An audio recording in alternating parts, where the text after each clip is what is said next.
Good morning, I think. Good. It is a good morning. I don't know about you, but I'm still watching a heavy snowfall out here in Voorheesville, um, and enjoying a cup of tea. So it's a different kind of day.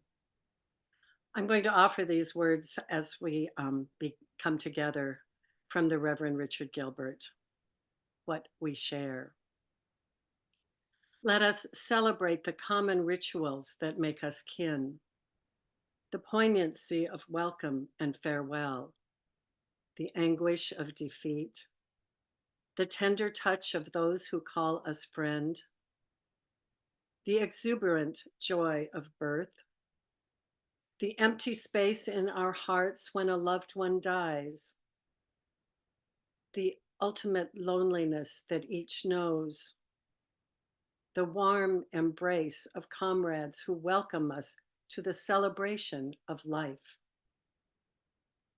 The questions that persist and perplex and do not yield to our need for answers, the shining moments when the sun slants across our dim, meandering path and illuminates our way, the strange and anxious excitement of moving on to new places to call home,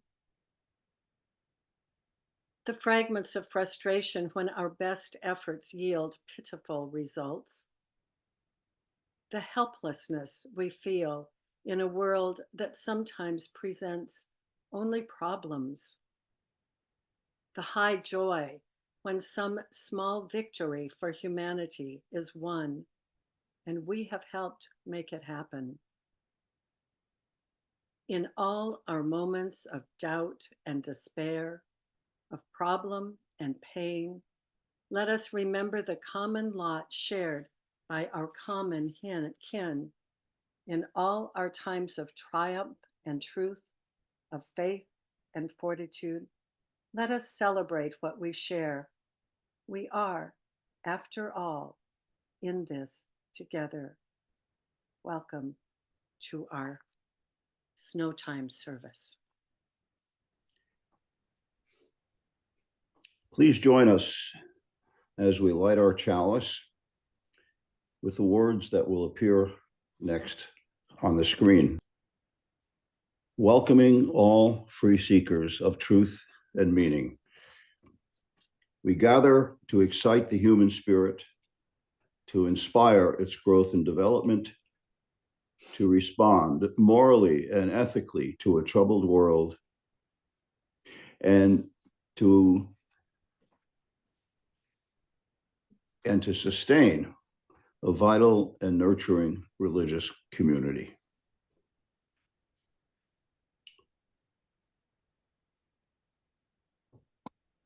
Good morning. Our first wisdom story this morning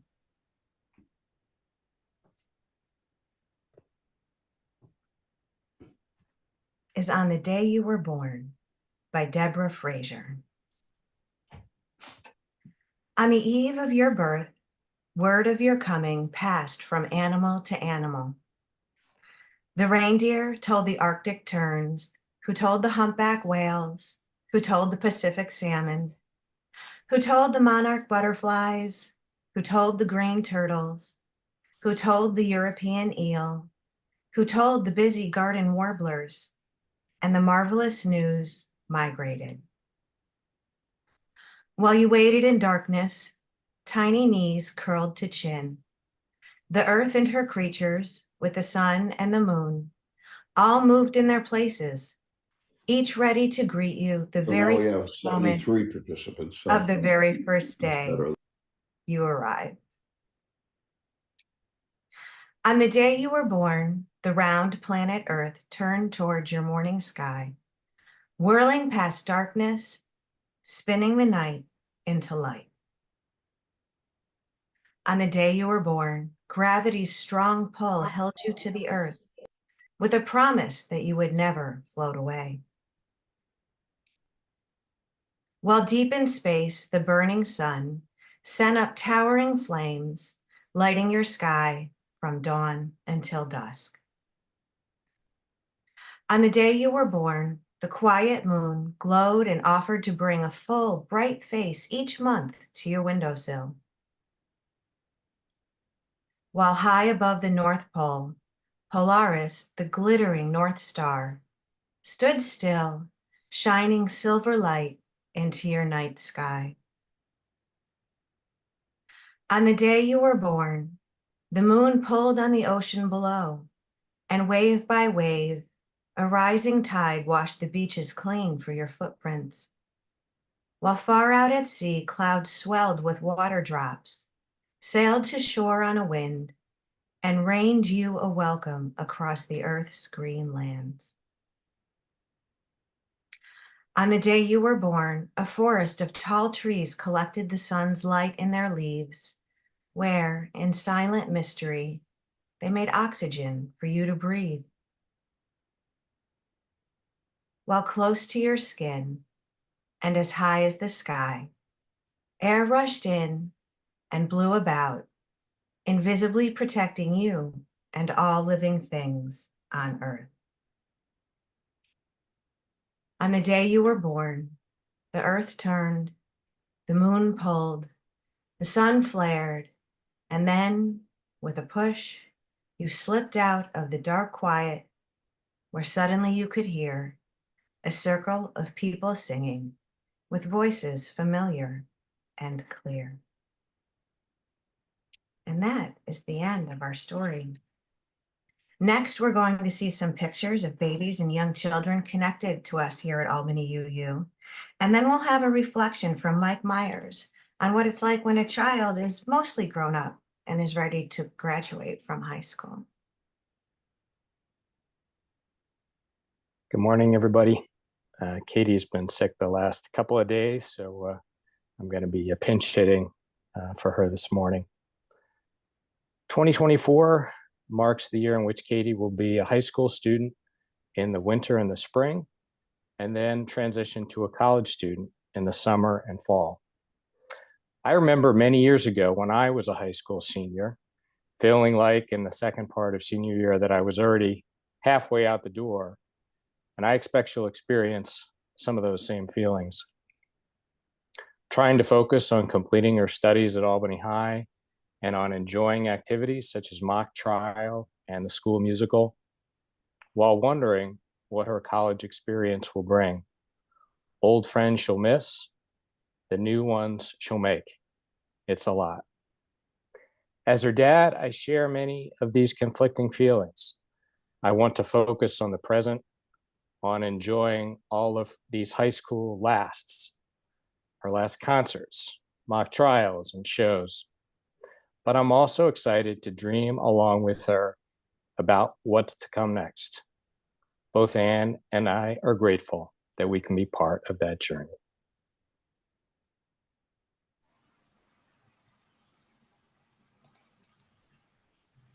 There we go. Hi, this is Michael Crowell. How are you? So I have a few thoughts about retirement. My parents both retired on the same day in 1998. My dad was almost 65 and my mom had just turned 62.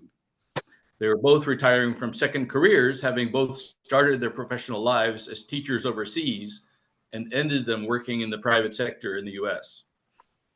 After retiring, my dad was very fond of saying, "Retirement is highly underrated."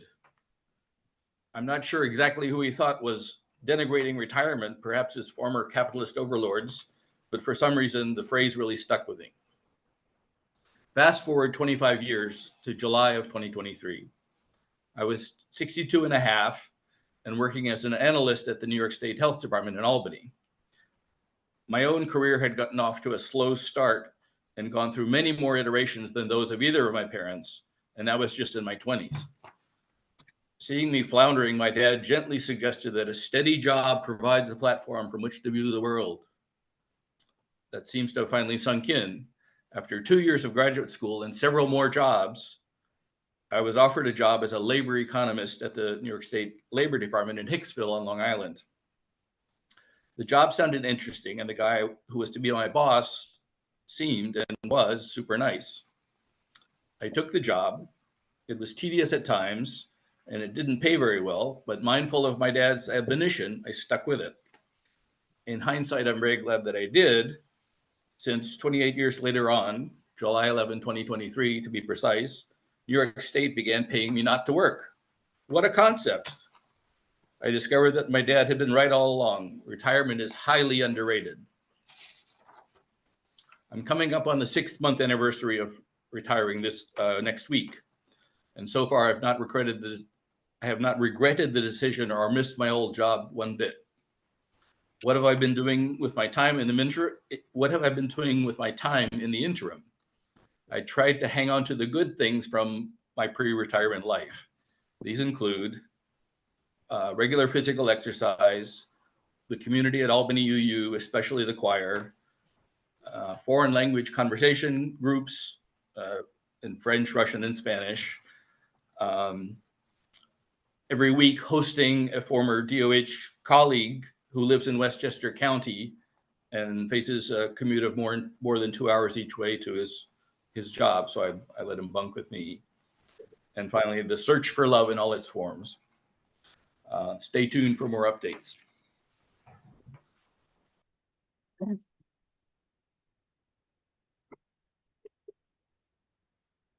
Good morning, everyone. Even though I can't see you, it's great to be here and that we have the opportunity to be together as a community, even if it's electronic.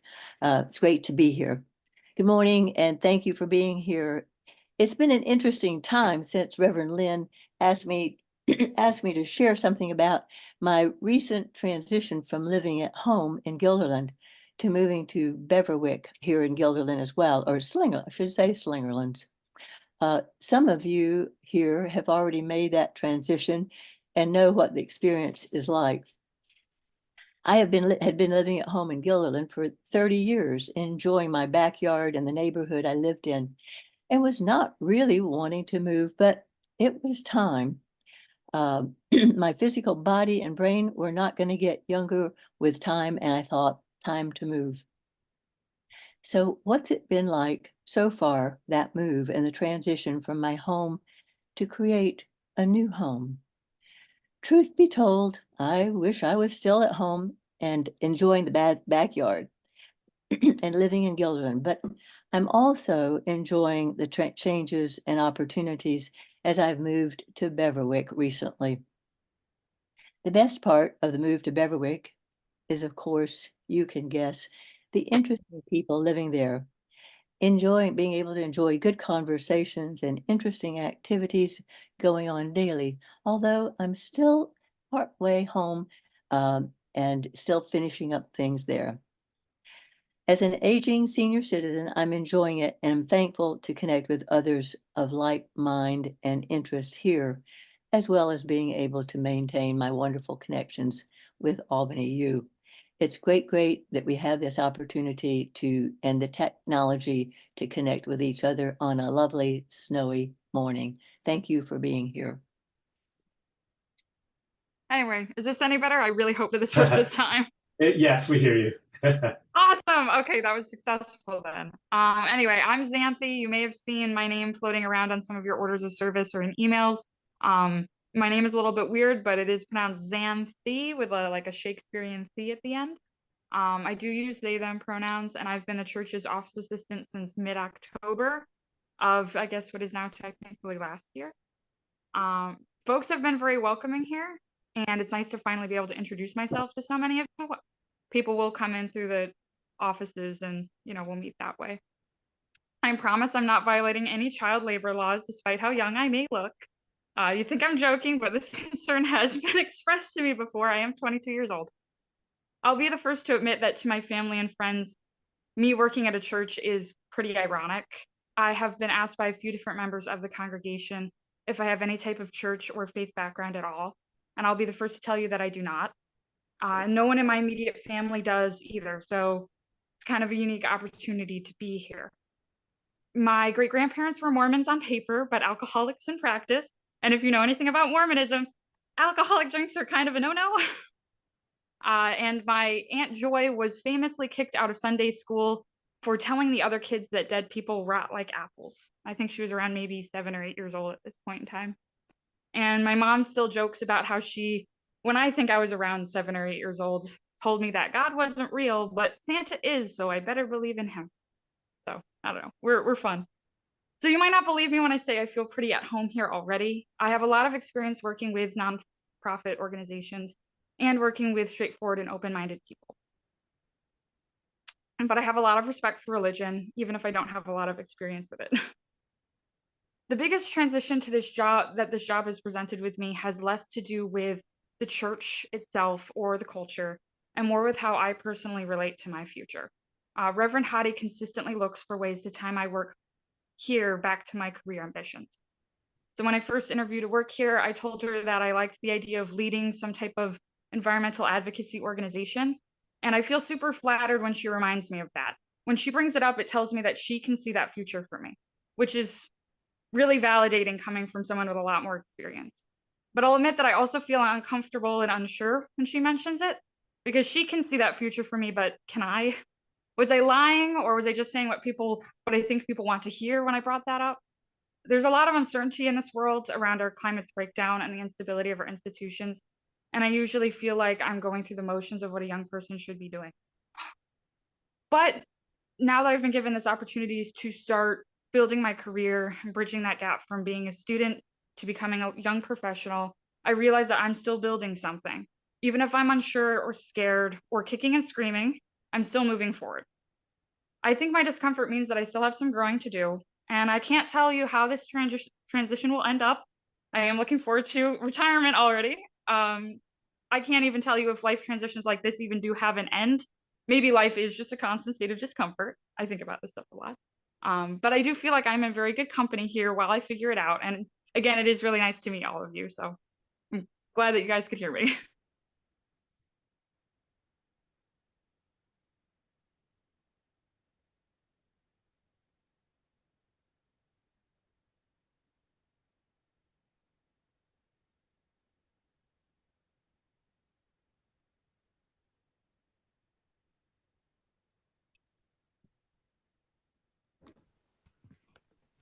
Hi, can everyone hear me?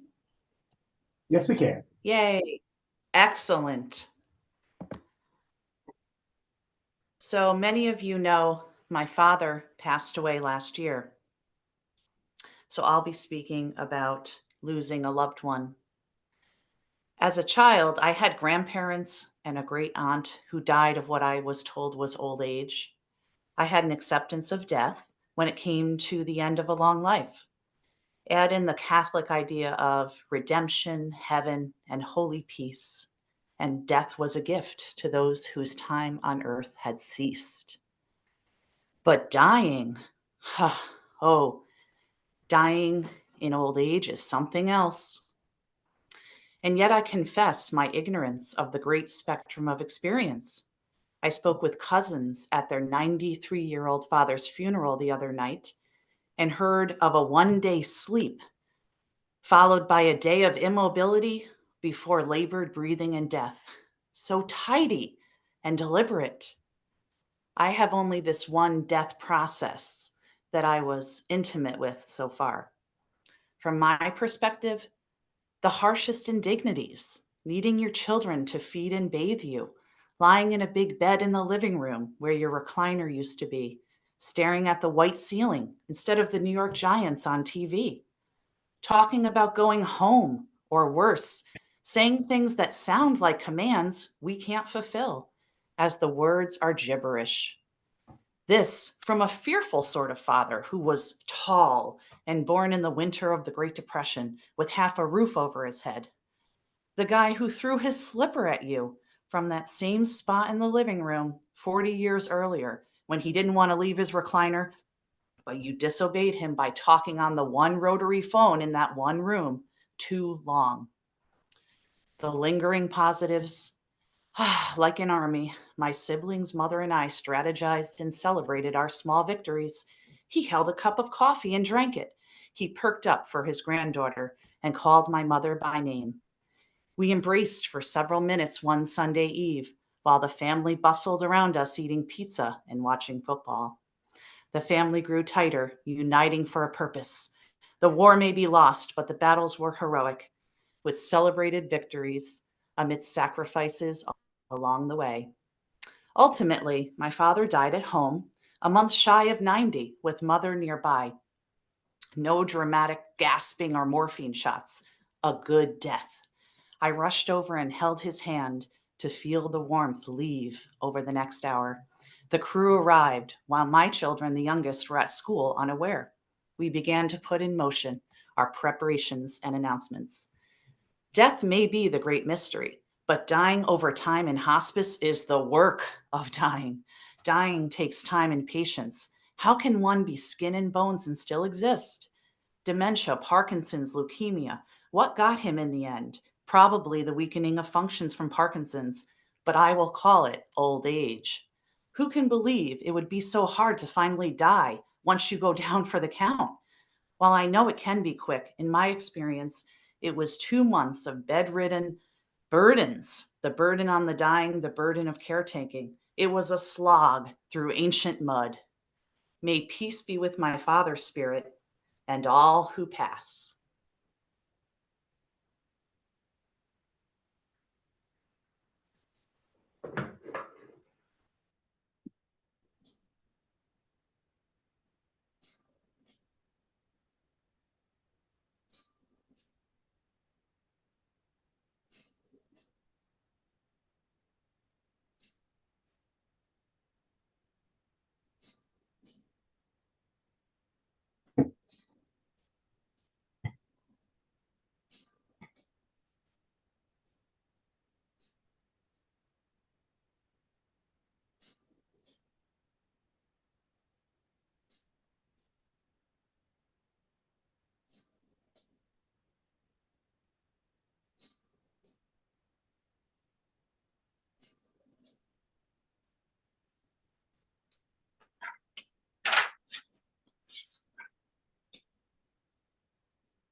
Our second story today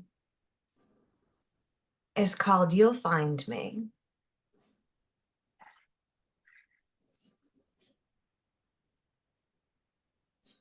There we go. By Amanda Ross and Hill, illustrated by Joanne Lou Rioff. My dear one, life, like spring, is far too short. I will not always be greeting the morning with you, but you'll find me in the soft sounds of slippered feet, the smell of breakfast tickling your nose, the way the sun spills into your window, whispering, "Get up, sleepyhead." I will not always be holding you tight on my lap on our favorite chair, but you'll find me in the curve of the cushion, the first notes of a familiar song.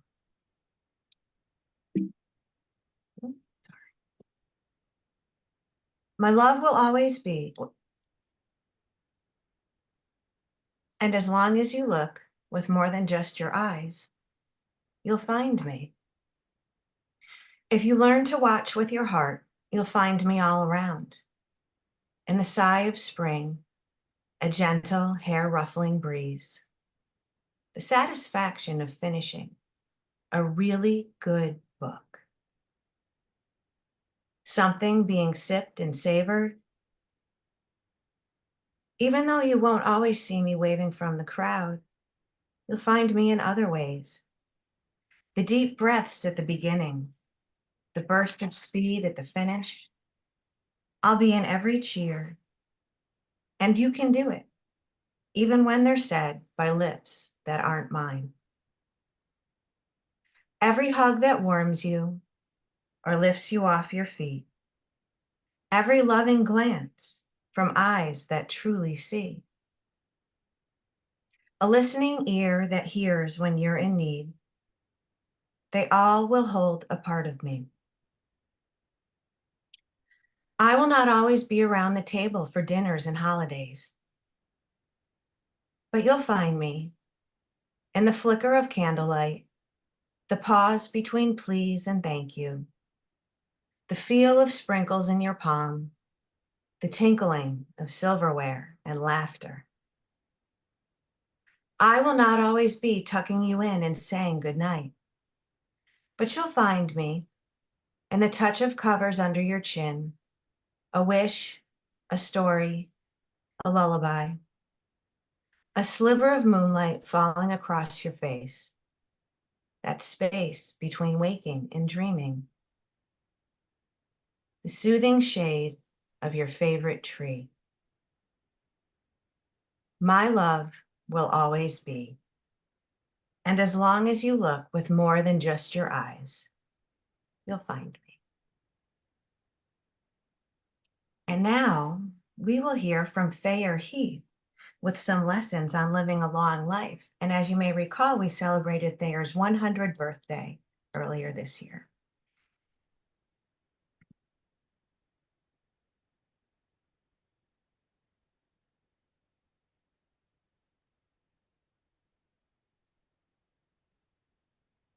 Can you hear?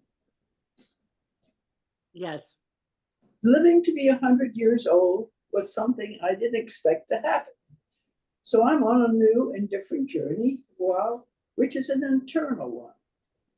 Getting a pacemaker for my heart in my early 90s has given me new energy so that I can walk half a mile daily in the parking lot of the apartment building. When I do my half-mile walk, I walk close to the edge of the lot. My walker has a seat, so I stop at certain places and take time to thank Mother Earth and Father Sky for the many gifts I receive daily. The apartment building is for the elderly, run by HUD, with 90 apartments. Most of the tenants are women who have lost their husbands and homes and single men. I go down to the community room for an occasional event and also to work daily with a friend at the puzzle table and to interact with people exploring the giveaway table. 3 days a week, I eat lunch with about 15 other tenants. Most of the tenants, let me start. Most of the tenants are working poor, and having been a social worker in my working years, I feel right at home. But listening now to the stories of their lives is different for me because I am just listening and not judging them or trying to fix the situation. This is a new experience for me. Having friends in their 70s and 80s is a definite plus because I get to hear their stories of going to concerts, plays, music, movies, and trips, which is enough because I don't have the same energy level and they keep me in touch with the cultural events in the area. My children, grandchildren, and great-grandchildren visit frequently, so I am truly blessed. I meditate twice a day in groups of old and new friends, and learning to meditate is giving me the opportunity to explore new feelings of love, joy, and peace in this crazy world we live in.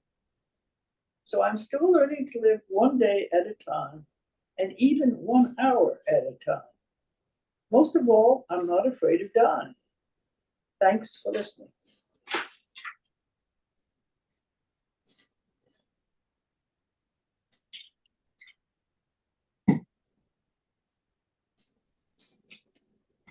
Good morning.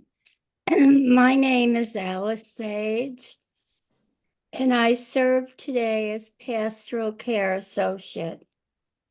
Today, we have been reminded of joys and sorrows that have touched our lives and the life of the congregation.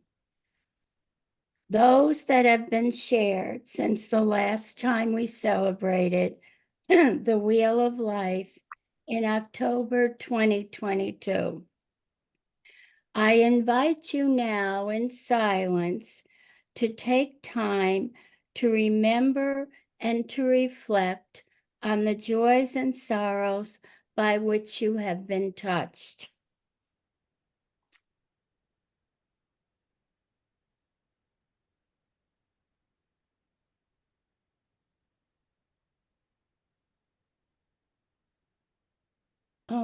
Now, if you would like, enter your joys and sorrows in the chat. We'll take time to see what has been written. You will also have an opportunity to share in the breakout room at the end of service. I'd like to read a poem by John O'Donoghue. I met him when I lived in Ireland for 5 years, and I was very, very lucky to sit at his table when he was trying to save the Burren, which he did. And it's a very, to me, it's one of my favorites. And it's called Bannock, and it's called Blessing. Bannock in Ireland is blessing.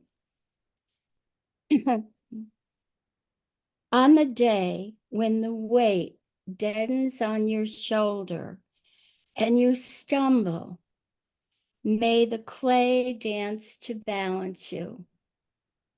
And when your eyes freeze behind the gray window and the ghost of loss gets into you, may a flock of colors, indigo, red, green, and blue, come to awaken in you a meadow of delight. When the canvas frays in the current of thought and a stain of ocean blackens beneath you, may there come across the waters a path of yellow moonlight to bring you safely home. May the nourishment of the earth be yours. May the clarity of light be yours. May the fluency of the ocean be yours. May the protection of the ancestors be yours. And so, may a slow wind work these words of love around you, an invisible cloak to mend your life.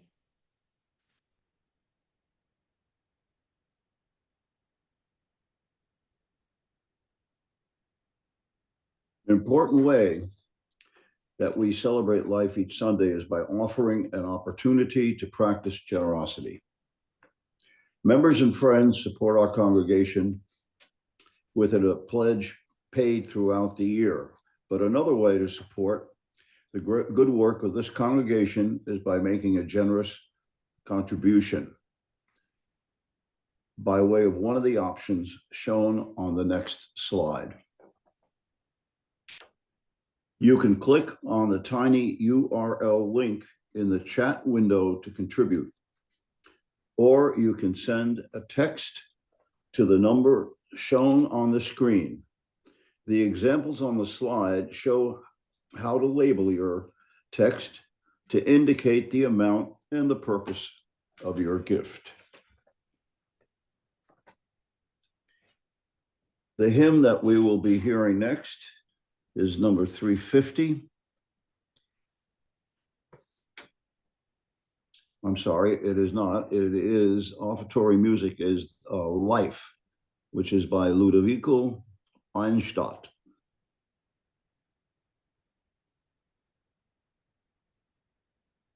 Yes, from Rainer Maria Rilke.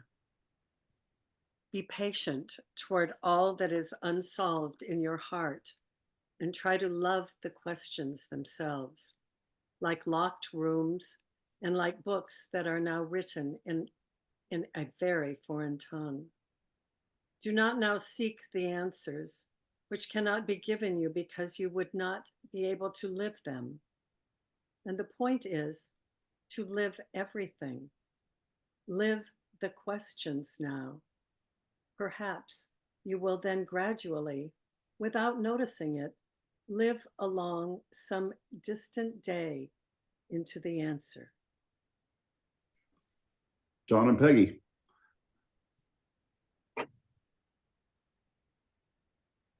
got on mute. Hi, Peggy and I are here to invite you to join a circle dinner. Connecting with other people is so important to our happiness. The deeper the connection, the happier we are. The monthly circle dinners are a great remedy for disconnection and isolation.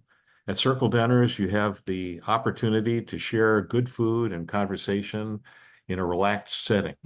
We have two kinds of circle dinners now, one for families and another for adults. The next family circle dinner will be January 27th at the church. If you want to sign up, contact Kevin Yee. Peggy's going to put his email address in the chat.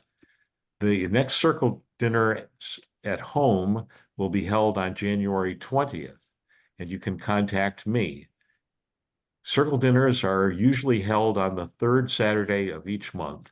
They are announced in windows, but if you contact me, I will be sure to send you an email reminder each month. Thanks.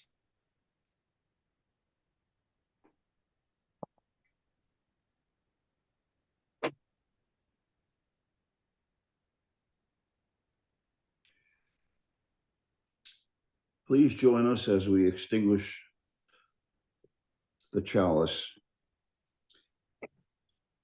We extinguish this flame, but not the light of truth, the warmth of community, or the fire of commitment. These we carry in our hearts until we are together again.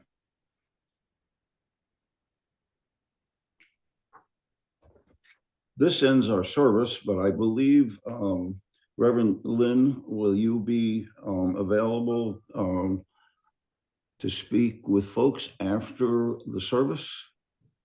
I can join a breakout room or two. Okay, and I'll leave it up to our expert technicians to do that. And you could see on your screen right now the participants in our quickly put together electronic Zoom service for today. I want to thank everyone who participated. Kevin for his technical work, Al and Ruth and Al and Alice and for their flexibility. It's been a joy to put this together on this snowy day. I also want to welcome Victoria, who I saw in the chat was new, but wasn't able to introduce herself to us. So we'll look forward to seeing you again in days to come, Victoria.